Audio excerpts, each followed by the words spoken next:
O bizdin Rabbimiz, men baldarımdan bir bölігін senin al-Haram үйüңдүн алдындағы egin өспөгөн өрөөнгө жайгаштырдым. İbrahim suresi 37. ayat. Imandu ayal, Hajar ene bayanı.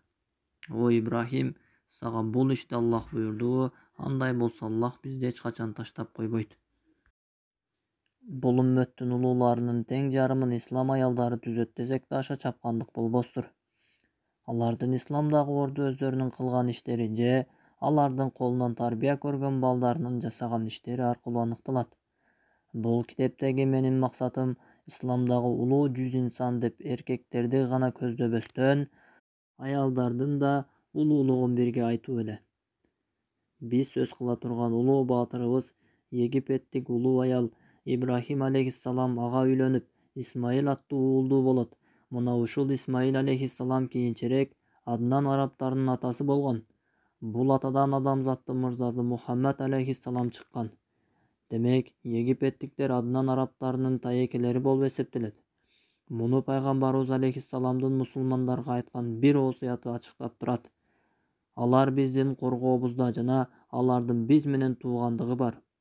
Египеттиктердин араптар менен болгон туугандыгынын төркүнү араптардын атасы болгон Исмаил пайгамбардын апасы Хаджар египеттик болгонунда жатат. Аллах Таала Ибрахим пайгамбарды аялы Хаджар менен уулу Исмаилди алып, эч нерсе өспөгөн өрөөнгө алып барып таштоосун буйруйт. Ибрахим пайгамбар аялы менен уулун өрөөнгө таштап, Палестинага кайтып келе жатканда, аялы Хаджарага мындайча суроо узатат. Бул ишти сага Аллах буйрудубу? Ибрахим пайгамбар жооп иретинде башын ийкеп коет. Ошондо бул улуу аялдын жүрөгүнүн түпкөрүнөн ишеничтүү сөз чыгат. Андай болсо, Аллах бизди эч качан таштап койбойт.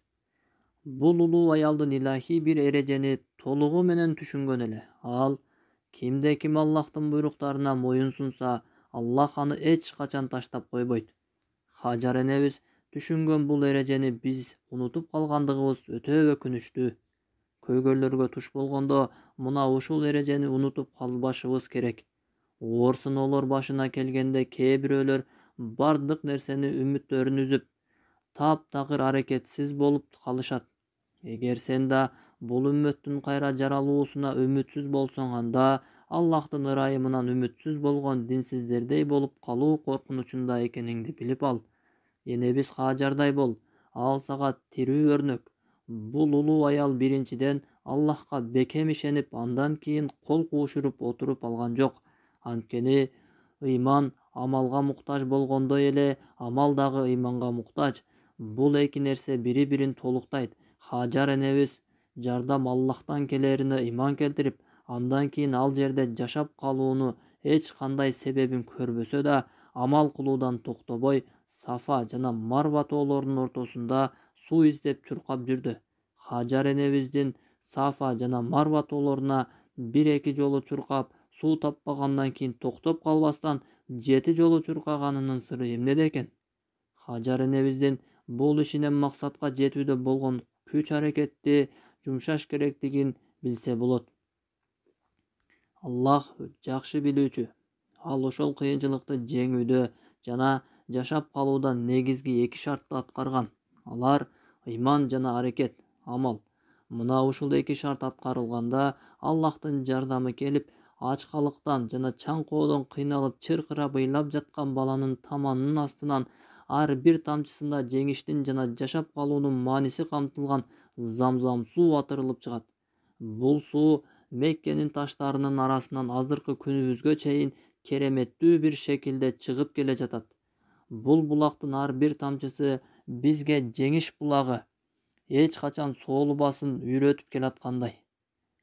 Эгер жашооңдо дүйнө көйгөйлөрүнө туш болсоң, Хаджар энебизди жана анын каркыраган чөлдө чаңкоодон чыркырап ыйлап жаткан наристесин эсте.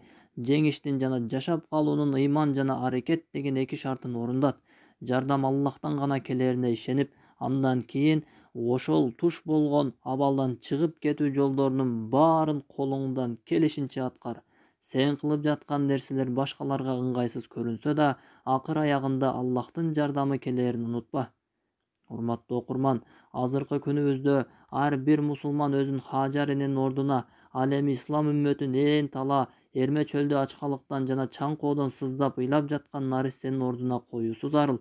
Эгерде баарыбыз ийгиликтин жана жер бетинде тынч жана адилеттүү жашап калуунун милдеттүү эки шарты болгон ыйман жана амалды аткара турган болсок, анда биз үммөттүн кайрадан бутуна туруусуна чын дилден ишенип, абалы ээн талаада ачкалыктан жана чаңкоодон ыйлап жаткан наристедей болгон үммөттү куткаруу милдетибизди аткарган болобуз. Мына ошондо бизге ийгилик шек күмөнсүз келет. Биз жасап жаткан бул иштер башкаларга ойноп жаткандай көрүнсө да, биз аны токтотуп койбошубуз керек. Анткени Хажар энебиз да жашап калуу себептерин издеп Сафа жана Марва тоолорунун арасында 7 жолу чуркаганы да оюн сыяктуу болгон. Мына ушул себептен теги египеттик күң аял экенине карабай, Хажар энебиз ислам үммөтүнүн чыгаандарынын сап башында болууга татыктуу. Бул аял жаама арабтарга жана мусулмандарга эне болду. Өз убактысы келгенде ислам үммөтүнө энелери Хажардын шаары болгон Мисирди ширктен, Аллахка шерик кошуу ишенимдеринен жана Византия империясынын зулумунан куткаруу милдети жүктөлөт. Хажар энебиздин шаары римдиктердин басып алуусунан куткарган ислам баатыры ким эле? Акыркы жылдарда бул ислам чыгаанына массалык маалымат каражаттары жасаган каардуу чабуулдардын сыры эмнеде? Кезектеги улуу инсан